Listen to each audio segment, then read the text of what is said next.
In this tutorial, I'm going to be demonstrating how to make this galaxy themed birthday cake.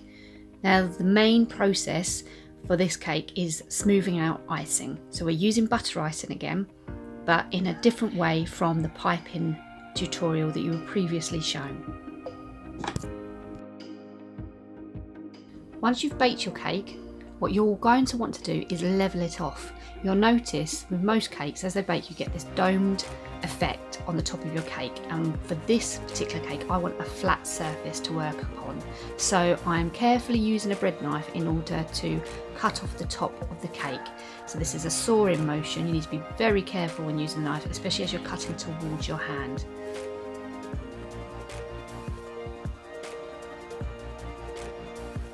And I don't want to waste any of this cake, so I'm not cutting too far down into the cake. I'm just taking that surface, that domed surface, away, so I've got a nice flat surface to work on. Now, another key tip here is to make sure that your cake isn't sitting like this for too long.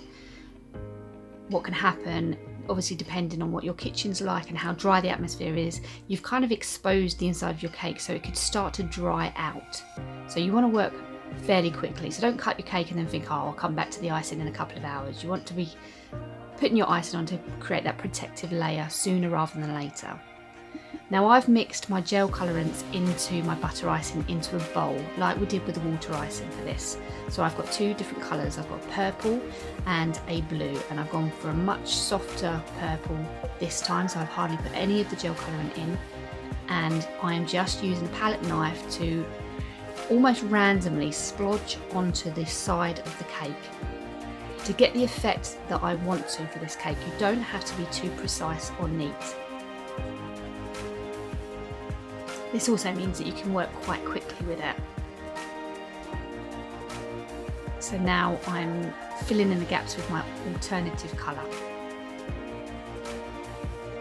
And if you're doing a cake like this where you have got different colours working together, you might want to go for quite contrasting colours rather than two colours that look similar. You want them to stand out against each other and for you to be able to see two distinctly different colours.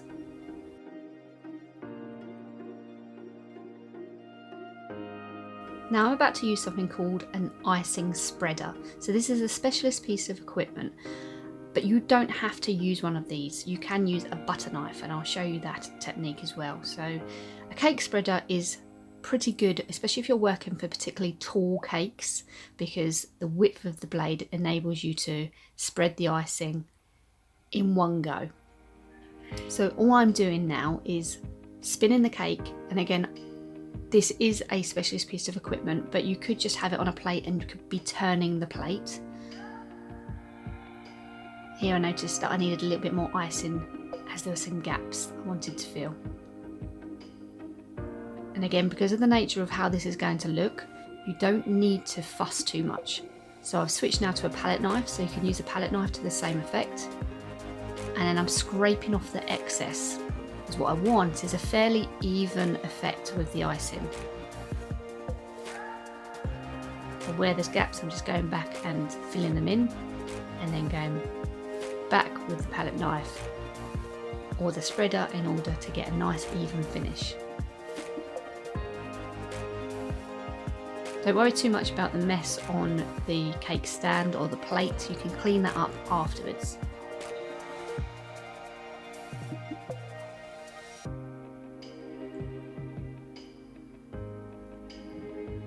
So here I'm just using the blunt edge of a butter knife, so you don't even need to use a palette knife. You can get the same effect using a straight edge of a standard kitchen knife.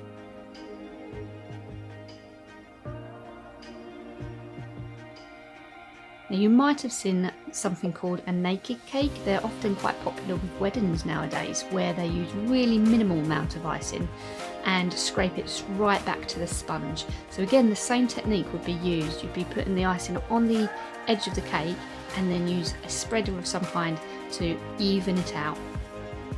If you wanted to create the same effect as a naked cake, just do that again, but just use a very minimal amount of icing.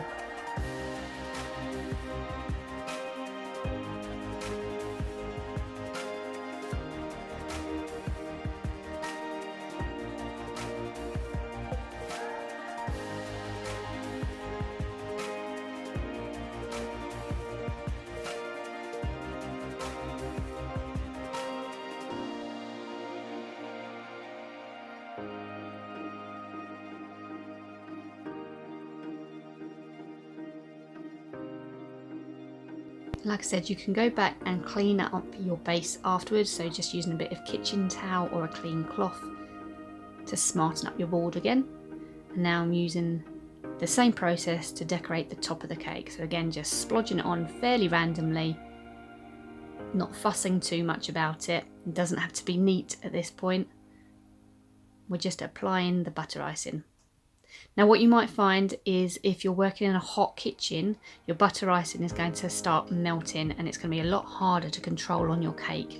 So my recommendation, if that's the case, if you've already started working and it's starting to soften up, is maybe put the butter icing in the fridge for a little bit to cool it down. But if it is a particularly hot day and you're planning in to do your practical work, maybe schedule it in for a cooler day, or make sure you've got some windows open to cool down the kitchen a little. Equally, if your icing is too hard, for example you've made it yourself and the consistency isn't quite right, it will be hard for you to spread and to get the same effect.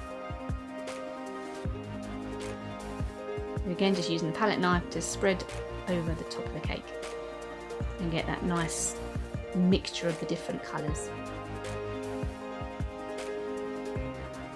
If you do this too much, if you spread it around too much, what will happen is that you'll just naturally mix the colours together and end up with a third new colour. And what I want for this cake is to see the differences between the lilac and the blue. So I've got to be careful not to overwork it.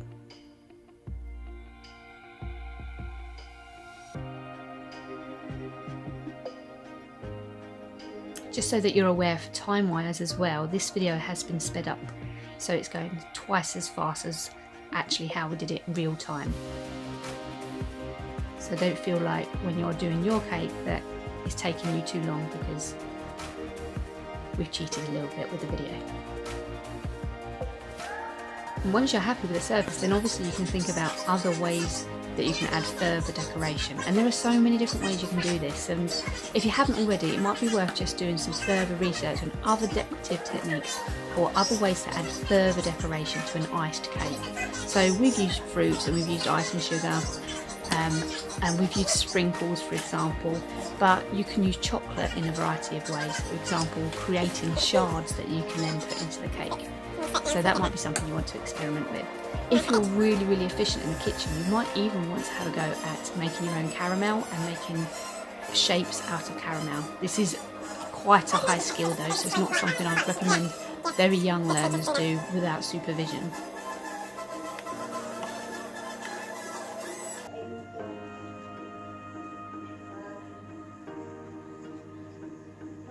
And now I'm going to apply my knowledge from the previous tutorial with the piping bag and the different colourants within it to create some piped rosettes on the cake. Harry Potter films?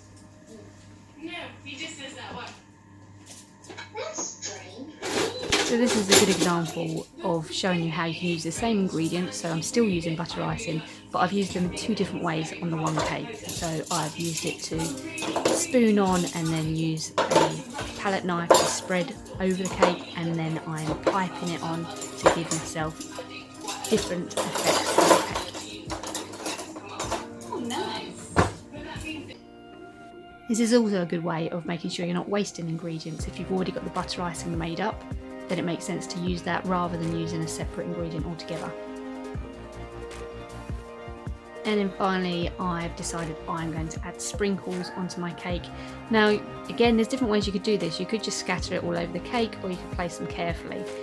Now I've decided I'm going to place mine onto the piped rosettes, and then also some on the sides. So the good thing about that is that it hides some of the more untidy parts of the cake at the bottom, so you can use the sprinkles to disguise bits that maybe you don't want people to see, as well as improve the presentation generally as well. I've been using disposable piping bags for my tutorials, but you can get reusable bags as well. They're normally made from a fabric that you can wash up, which is great because it obviously means that you're not wasting and putting rubbish into landfill unnecessarily.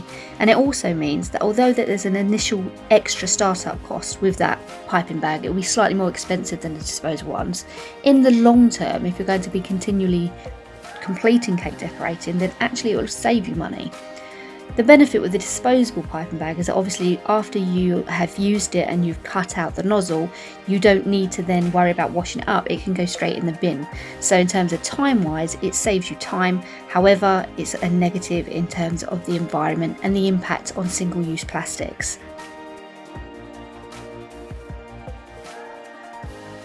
You should now find that you've got all the information you need in order to be able to complete the next session of your workbook.